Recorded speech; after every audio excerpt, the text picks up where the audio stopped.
Okay, welcome back. In this video, we're going to talk about atomic numbers. It's a very important part to learn in chemistry. But before we start atomic numbers, I wanted to review what we talked about last time. In the last video, we went over the different parts of the atom. And we went over the different parts of the atom. And so one part of the atom that we talked about was the nucleus. The nucleus has two particles found in the nucleus, the protons and the neutrons. Okay? And then we also talked about another part of the atom called the electron cloud. And the particle that's found in the electron cloud is pretty obvious. It's the electron. Okay, and we said that the nucleus was the very center of the atom. It's very small. It contains the protons and neutrons. And then on the outside we have this cloud region where in between the nucleus and the cloud, the electrons are hanging out somewhere. And so hopefully we have the structure of the atom down.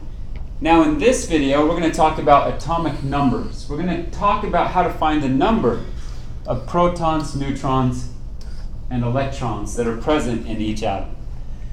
Okay, so let's get started. Hopefully you have your guided notes out and filling those out as we go through. Another piece of paper I want you to have out is your periodic table. So if you're watching this, please have your guided notes and your periodic table out, because we'll be using them throughout this video. Okay.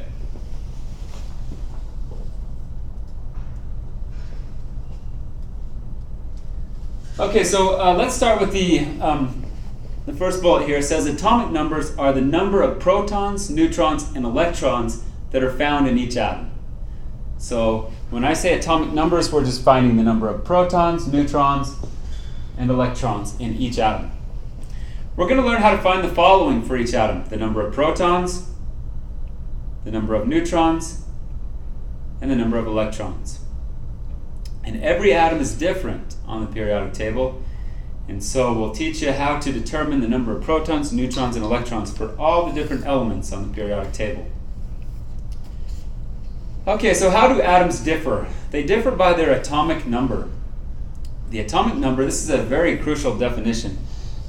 Atomic number is the number of protons found in the atom. So always remember that the atomic number is equal to the number of protons. Well, when you look at the periodic table, where do you find atomic number?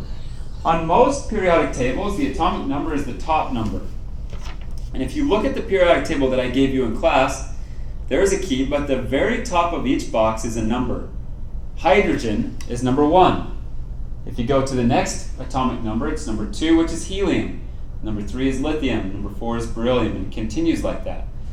What this number tells you, what this number 1 tells you here, is that there is one proton in the hydrogen atom. Okay? There's one proton in the hydrogen atom. So how many protons would be in helium, which is atomic number 2? That's right, there's 2 protons in helium, which is atomic number 2. Okay. So if you look at the periodic table, how many protons would hydrogen have? Well, its atomic number is 1, so it has 1 proton. What if I asked you about carbon? How many protons would carbon have? Well, it would have 6, since that's its atomic number. What about gold down here? How many protons is in a gold atom? 79. Okay. Okay, now let's think of it this way. If we have carbon, let's go back to carbon, which is atomic number 6, and I was to add another proton to its nucleus, would it still be carbon? And the answer is no. If you added another proton here, it would become nitrogen, because it would then have 7 protons in its nucleus. And so that's really what identifies the element, is how many protons it has in its nucleus. If you change the protons, you change the element. Okay, atomic number, like we just discussed, the atomic number tells you the number of protons, but it also tells us something else. The atomic number is also equal to the number of electrons. Okay? Let me see if I can explain why. Protons, if you remember their charge, are positive. So let's take carbon, for example. How many protons does carbon have? Well, its atomic number is 6, so it's got 6 protons. And those 6 protons are positive, so it's got a plus 6 charge. All elements like to be balanced. Their charge, they like to balance that charge to 0. So it also has that many electrons. So carbon would have 6 electrons. And remember, the charge of an electron is a -1. And so if you've got 6 of them, you got a -6 charge. That balances to 0. So the atomic number really tells us two things. It tells us the number of protons and the number of electrons. So the atomic number of an atom equals the number of protons and the number of electrons.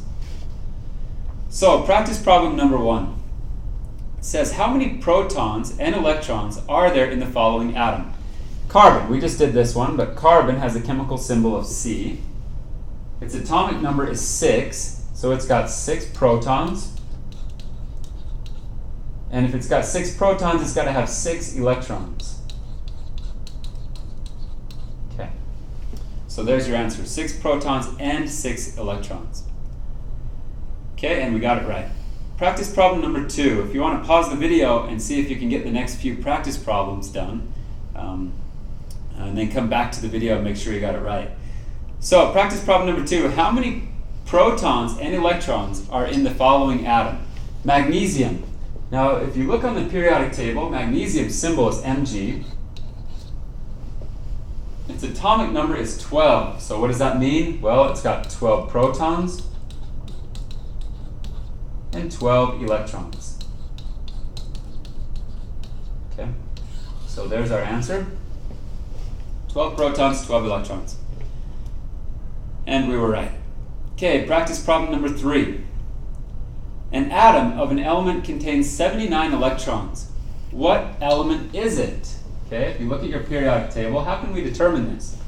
If it's got 79 electrons, it's also going to have 79 protons. And if it's got 79 protons, that means its atomic number is equal to 79. So now we just have to find number 79 on the periodic table, and it's Au. Au is the chemical symbol for gold. Okay. So that element was gold. Okay, very good. Number 4. An atom of an element contains 29 protons. So it's got 29 protons. What element is it? Well, again, protons, the number of protons tells us its atomic number. Okay, so its atomic number must be 29. If we look at the periodic table, 29 corresponds to Cu, which is copper. Okay, so hopefully this is making sense. Again, the atomic number tells us the number of protons and the number of electrons. Okay, practice problem number 5 is a table here. And it's giving you 3 different questions. We've got 1, 2, and 3 that go across. And you're supposed to fill in the missing information. So let me go through number 1 with you right now. It's Pb. Pb is the chemical symbol for lead. Okay. If you look, its atomic number is 82 on the periodic table, so its Pb is 82. Well, the atomic number tells us the number of protons, so it's got to have 82 protons. It's a very large atom. If it's got 82 protons, it's got to have 82 electrons.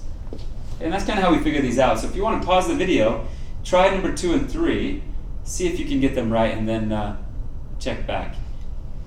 Okay, number 2 doesn't give us the element symbol, doesn't give us the atomic number, but it does give us the number of protons. So if the protons is 8, we know that its atomic number is 8. And if it's got 8 protons, how many electrons would it have? It would also have to have 8, because the positive charges balance out the negative charges. All right, if its atomic number is 8, what element would it be? And that answer would be oxygen. Chemical symbol is O, and its name is oxygen. Okay, let's try number 3. Again, it doesn't give us the element symbol or name, it doesn't give us its atomic number or the number of protons, but it does give us the number of electrons, is 30. Well, if it's got 30 negative charges, it's got to have 30 positive charges, which are 30 protons. Okay, if it's got 30 protons, we know that the atomic number equals the number of protons, so its atomic number is going to be 30.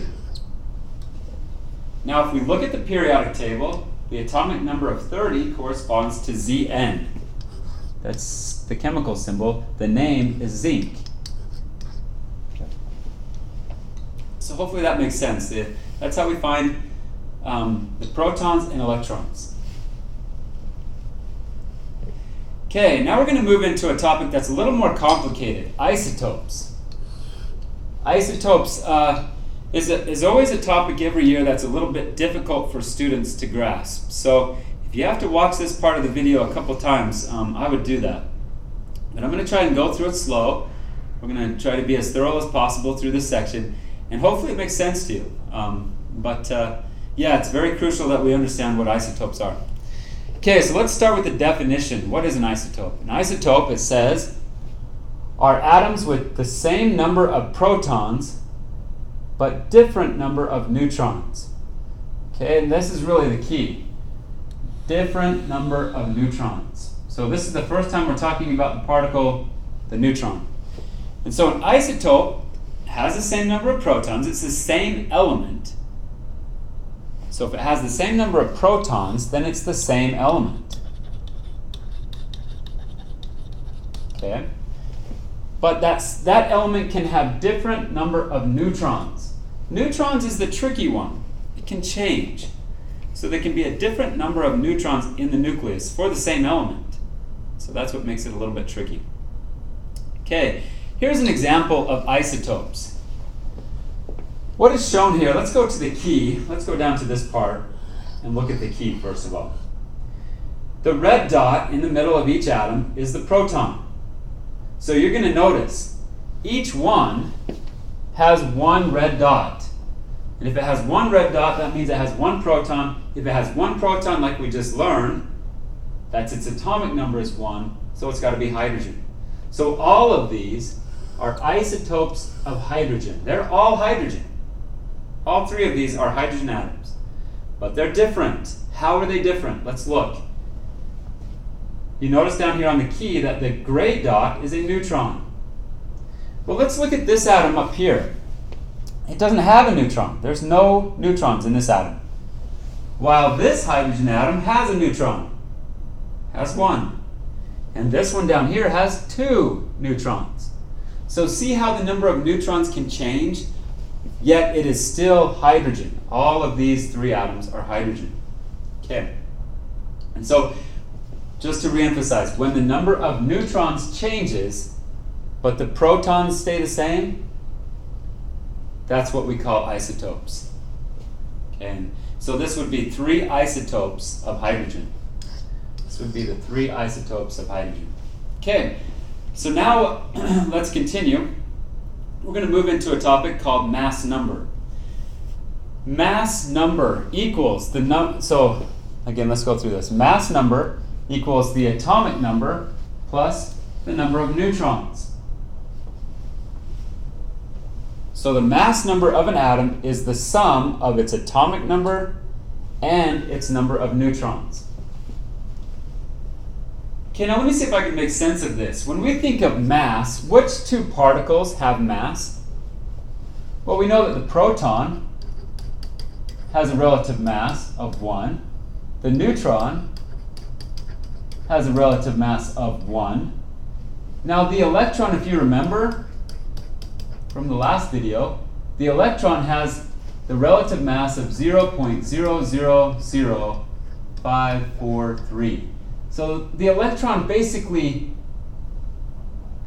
it has mass, but it's so small, this number is so small compared to the proton or the neutron that we're not actually going to consider it We could, but it's not going to change our number anyway because it's so small. So when I say mass number, you should think, what two particles have mass? And you should think proton and neutron. So if you look here, the mass number is equal to the atomic number. Isn't that really just the number of protons? Plus the number of neutrons. So all we're doing to get the mass number is taking the protons and adding it to the number of neutrons. Okay, remember, like it says, the mass of an electron is more than 1,000 times less than a proton or a neutron. And so we will not consider the mass of an electron in calculating the mass number. It's just so small. You could calculate it, but it wouldn't make a difference anyway. So when I say mass number, when you see that mass number, think protons plus neutrons. Okay. So we don't consider the electron in the mass number. Okay. We will not consider the electron in the mass number. Okay. So mass number, proton plus neutron. Got it. Okay. Now let's learn what an isotope symbol is. Okay. An isotope symbol. Chemists use an isotope symbol to show that they are talking about an isotope. Now remember, hydrogen, like we just showed, had 3 different isotopes. So chemists will use an isotope symbol to show which isotope they're talking about. An isotope symbol has the following format. Okay, we're going to write the element's name, then we're going to put a hyphen, and then we're going to put a number. And that number that you're going to put is called the mass number. So the element's name, hyphen, the mass number. Here's some examples, and I think it will make sense. So the element for this one is carbon, and then we've got a dash, 13. So what does this 13 tell us? It tells us its mass number. Okay, here's an example. Lithium, hyphen 7. That's lithium, and 7 is the mass number. Argon, dash 40. That's argon, and the mass number for that isotope would be 40. Okay. From the isotope symbol, you can find the number of protons, neutrons, and electrons. So, from this isotope symbol, we can find all of the atomic numbers that we want to find. We can find protons, neutrons, and the number of electrons. So we can find the number of all the particles in that atom. So this is really a very useful way for chemists to write the isotope. Okay. Let's do practice problem number 6 and see if we can get the hang of this. It says, find the number of protons and neutrons in the following isotopes of potassium. So all of these following are going to be isotopes of potassium. Okay, part A. Now this isotope symbol here is potassium-39. So it wants us to know the protons. The protons is easy. We just look at potassium.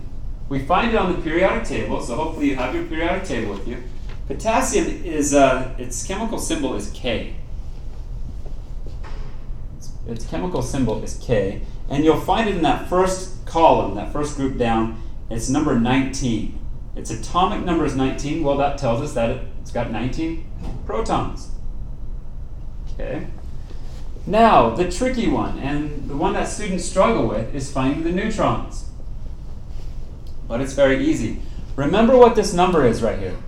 This is our mass number. The mass number is made up of 2 particles, the protons and the neutrons. So how would we find the number of neutrons if it gives us the mass number and we know protons? Well, that's right. We're just going to take the mass number, which is 39, and subtract off the protons, which is 19. And you'll notice that's 20. So I want you to write something on your guided notes somewhere. How you can find the number of neutrons. The number of neutrons equals the mass number subtract the atomic number, or I'm just going to put the number of protons, because that's what atomic number is. So I want you to write this somewhere on your guided notes. Okay, if you ever forget how to find neutrons, you take the mass number minus the number of protons. Okay, If you want to pause the video, try these next few on your own, and then come back and see if you get them right. That's probably the best thing. Try it on your own first. Part B, potassium-40. So this isotope symbol is potassium-40. That's how a chemist would say that. Again, the protons for potassium is always going to have the same number of protons, 19. That's its atomic number. Okay? So that didn't change. But what can change in an isotope? And that's the number of neutrons. So again, this number is the mass number. That's the mass number. It's adding the protons and the neutrons.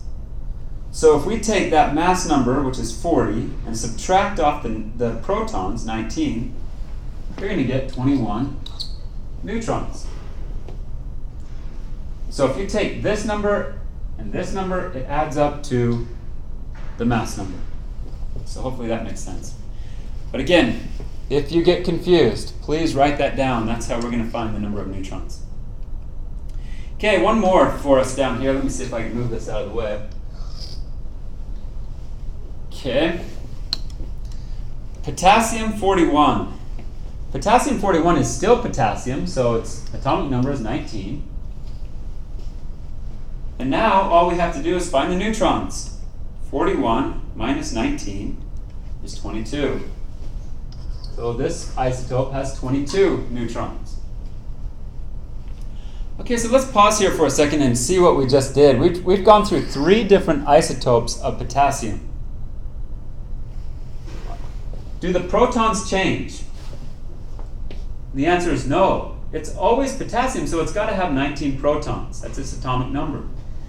The number of neutrons is what changes in an isotope, and so they change. We went from 20 to 21 to 22 in the nucleus. So the nucleus of these atoms is going to be a little bit different. Each one is a little bit different because this one has 1 more neutron. This one has 2 more neutrons than the first one.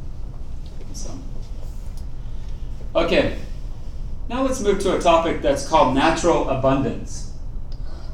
Move this back down out of the way. So natural abundance, let's write down the definition in our guided notes. It is the percentage of each element's isotope found in nature. So natural abundance is a percentage of each element's isotope found in nature. It is the percentage of each element's isotope found in nature. Let's go through an example. Carbon. All right, carbon has 2 naturally occurring isotopes. Carbon can exist as carbon-12, or there's carbon-13 isotope. Okay, well, what is natural abundance? The natural abundance of carbon-12 is 98.9%, while the natural abundance of carbon-13 is only 1.1%. So what does that mean? If you find a carbon atom somewhere, anywhere, most likely it's going to be carbon-12, because that's 98.9% abundance, which means 98.9% of the time it's going to be a carbon-12. Now there is that rare occasion that you might find a carbon-13. Only 1.1% of the carbon atoms are carbon-13. So this natural abundance tells you how prevalent or how abundant each isotope is in nature. Here's a chart that shows you the different percent abundance or natural abundance for each element. Okay, we just did carbon. There is a trace amounts of carbon-14. Hydrogen exists almost all the time as hydrogen-1, but there is hydrogen-2 and hydrogen-3. Oxygen, almost all the time, is oxygen-16, 99.763% of the time. But there are isotopes that are different. So oxygen-17, very low abundance, and oxygen-18, even lower than that. And so these are numbers that are documented. You can look them up, and they are available in literature. So. Okay, going back to isotopes. So in nature, most elements are found as mixtures of isotopes. So yeah, you might find a mixture of different carbon atoms or different oxygen atoms. Usually, the relative abundance of each isotope is constant. So usually that number, those percent abundances remain constant. Here's an example. In a banana, so if you eat a banana, 93.26%, let me see what's wrong here, 93.26% in that banana is potassium 39. Bananas have potassium, that's what they're known for, a good source of potassium. 93.26% of the potassium found in a banana is potassium 39. But when you eat a banana, you're getting 6.73% of potassium 41. And only 0.01% is potassium 40. So when you eat a banana, you're getting all three of these potassium isotopes in that abundance. So most of the time you're going to be eating potassium 39. Okay, and the percent composition of potassium isotopes will be the same. So if you have another banana, it's still, those percentages hold constant. They're pretty similar, from one banana to another. So, okay, isotopes containing more neutrons have greater mass. This is a very important point.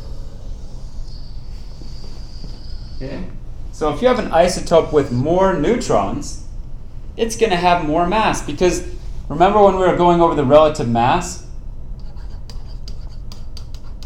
The neutron has a relative mass of 1. So if you have an isotope with more neutrons in it, it's going to have more mass. It's going to be more massive. And so be aware of that. Isotopes of an atom have the same chemical behavior. So even though they're different isotopes, their chemical behavior remains the same. So we saw that hydrogen has 3 isotopes. There's hydrogen 1, 2, and 3. They're all going to behave the same in terms of their chemistry. So their chemical properties, their chemical behavior is going to be the same. Okay, chemical symbol. Let's move on to a new way to show isotopes, and that's a chemical symbol. Here's an example of a chemical symbol. So this one is for carbon. And carbon has the chemical symbol of C. So in a chemical symbol, we write the symbol, the 1 or 2 letter symbol that's found on the periodic table. At the top left, you're going to put a number, and that is the mass number. Again, mass number, the 2 particles that have mass is protons and neutrons, so you just add them together and you get a mass number. Now at the bottom left, you're going to see a number. And that number is always the atomic number, which again is the number of protons.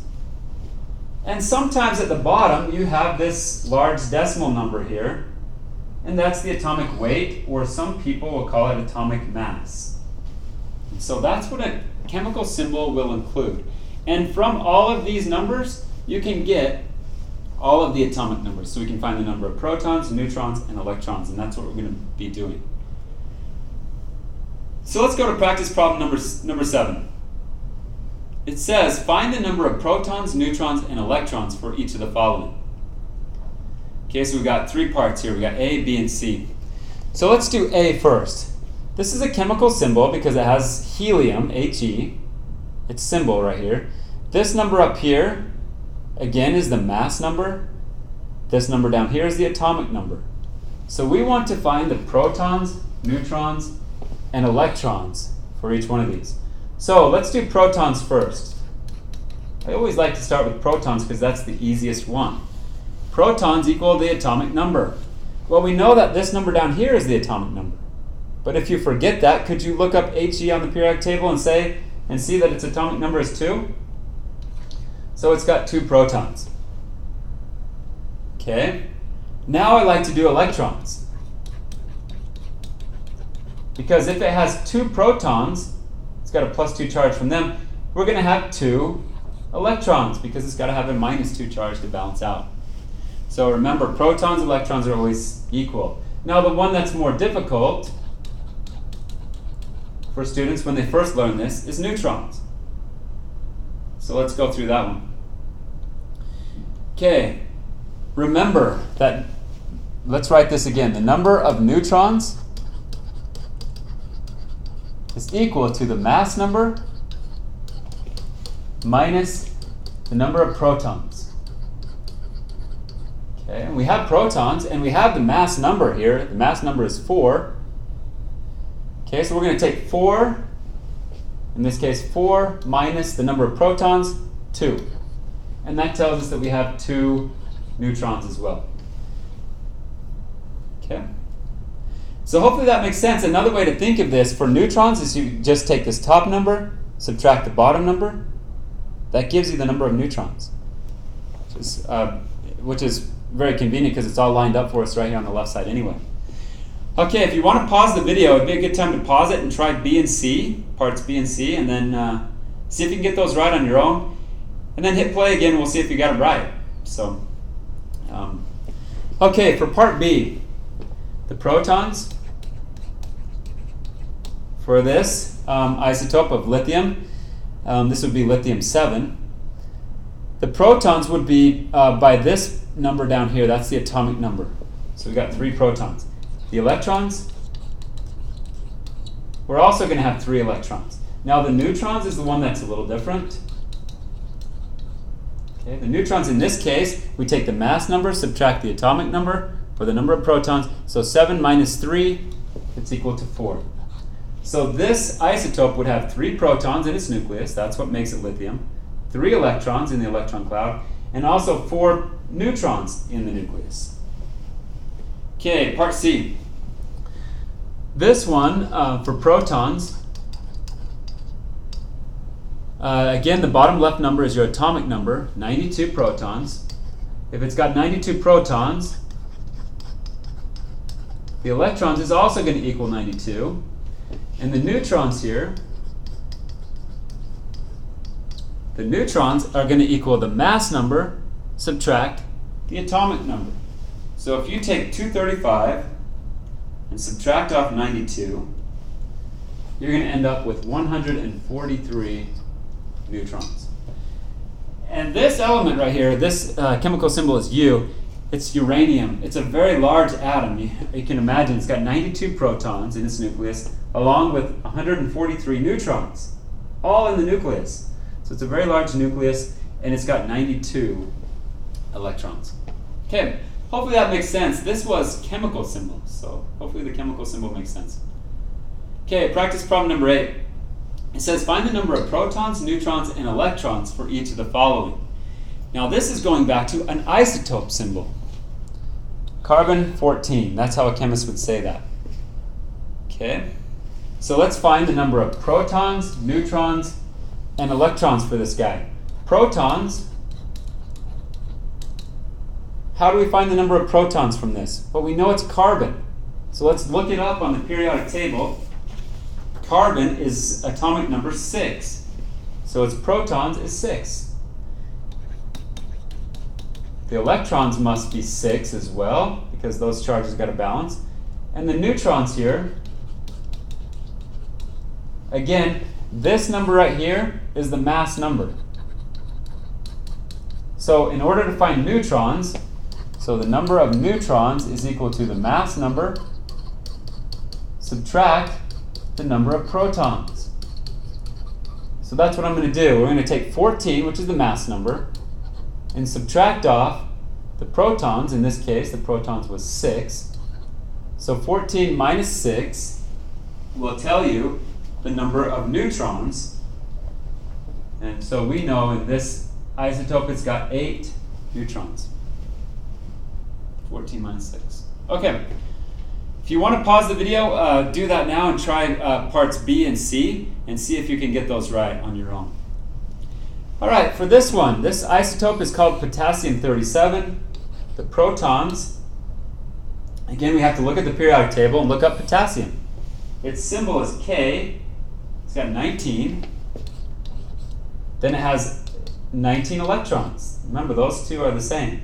The neutrons is going to be the mass number, which is 37. Subtract off the protons, so 37 minus 19 will give us 18 neutrons.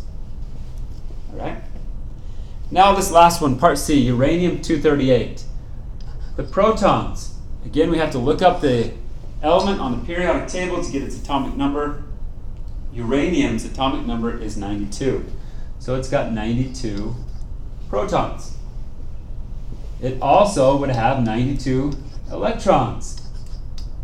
And the neutrons would take the mass number, subtract the number of protons, so 238 subtract 92 is 147 neutrons. Okay.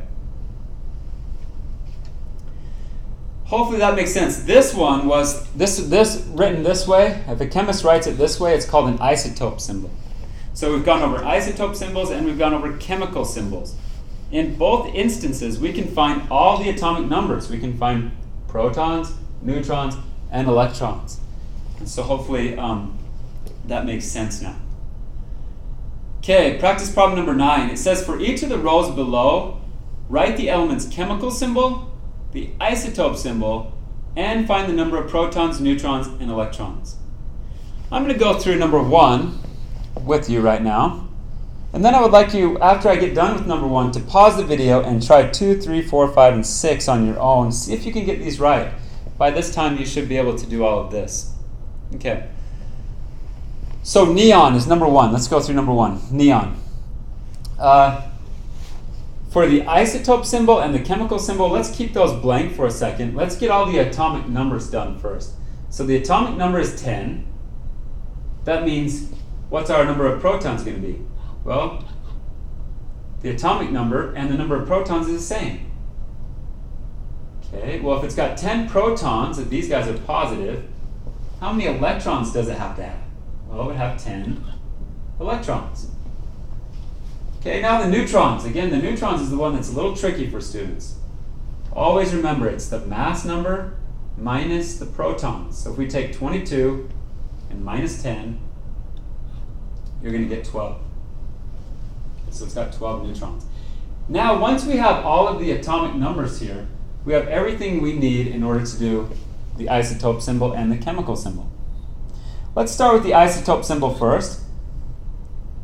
The isotope symbol, remember, we write out the name, so it's neon, and then we have a hyphen, and the number that goes here is called the mass number. So this would be neon 22. So if you told that to a chemist, neon 22, they would be able to figure out all of the atomic numbers. Now let's do neon 22's chemical symbol. The chemical symbol is different in that it uses the chemical symbol, Ne, for neon. The number that's written up on the top left, if you remember, is the mass number, so that would be a 22. The number at the bottom left is the atomic number, so that would be 10. Okay. So at this point in the video, I'd like you to pause it and see if you can do number 2, 3, 4, 5, and 6 on your own. Okay. Calcium. Let's look at the atomic number is 20, so we know the protons is 20. If the protons is 20, so are the electrons. Now let's figure out the neutrons. If you take the mass number, which is 46, subtract off the protons, which is 20, we're going to be left with 26 neutrons. Now let's write its isotope symbol.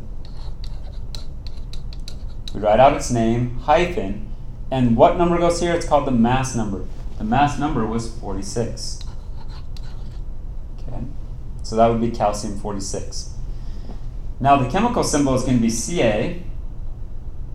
The mass number comes up here, and the atomic number comes down here. All right. Oxygen. Its atomic number is 8. We know the number of protons has got to be 8. Then the number of electrons is also got to be 8. And if you look at the number of neutrons again, its mass number, so 17, subtract the atomic number, and that's 9. Okay. Let's write it out for the isotope symbol. Oxygen dash. Now again, the mass number goes here, 17. So oxygen 17. Okay, for the chemical symbol we have O. The mass number goes up here, so that's 17. And the atomic number goes at the bottom left. You'll see chemists write it interchangeably. You can get all the information, again, from either one of these. So you're going to have to know both of them. Okay, iron. Atomic number is 26. That means its protons is 26. which means its electrons is 26. The neutrons, what goes here, we have to take the mass number, 57, subtract off the number of protons, which is 26, and I'm getting 31. Okay, so when we write it, we're going to write iron dash, mass number is 57. So this is iron 57. Iron has a chemical symbol of Fe. 57 is going to be at the top left, and the bottom left is going to be the atomic number 26. Okay. Now let's go to zinc. Zinc has the atomic number 30, so we know that there's 30 protons, there's 30 electrons. And if you take the mass number in this case, which is 64, and subtract off 30, the number of protons, you get 34. So let's write it out. The isotope symbol, zinc, 64. The chemical symbol is Zn. 64 goes on the top left, and the atomic number 30 goes on the bottom left. Okay, last one, mercury. Atomic number is 80, so it's going to have 80 protons and 80 electrons. For the neutrons, we're going to take the mass number, 204, subtract off the number of protons, which was 80, and I'm getting 124 neutrons. So mercury dash 204. Mercury's symbol is a little different. It's Hg. 204 is going to come on the top left, and the atomic number 80 on the bottom left. Okay. Hopefully you got those right, and hopefully we've learned how to find all the atomic numbers. So all of these guys. We've learned the difference between an isotope symbol and a chemical symbol. And we know that the atomic number is always equal to the protons. The protons is always equal to the electrons. And to find neutrons, we take the mass number, subtract the protons. Okay, so this is the last slide in this video. We're going to summarize what we've learned. We've learned that the atomic number is equal to the number of protons. That's easy. We look it up on the periodic table. If its atomic number is 20, we know it has 20 protons. Number 2, we learned that the number of protons equals the number of electrons. And that's because the positive charges have to balance out the negative charges. We've also learned that the mass number is equal to the number of protons plus neutrons. Again, if it has mass, the only two particles with mass are protons and neutrons. So to get that mass number, we just add those two together. We also learned that the number of neutrons is equal to the mass number subtract the protons. We learned that the isotope symbol, we have to write out the name, followed by a hyphen, followed by the mass number. So this number right here is known as the mass number. And then we also learned that the chemical symbol, we use the chemical symbol of the element, the mass number at the top left, the atomic number down at the bottom left. All right, hopefully that helps. You now know enough to do quite a few worksheets in your student workbook. So if you'll open up your student workbook, you now know enough to do, let me see what they're called here. The atomic numbers worksheet. So the atomic numbers worksheet. You also know enough to do the isotope and chemical symbol worksheet. And you should, by watching this video, know how to do those two worksheets and complete them. So good luck. Hopefully that helped.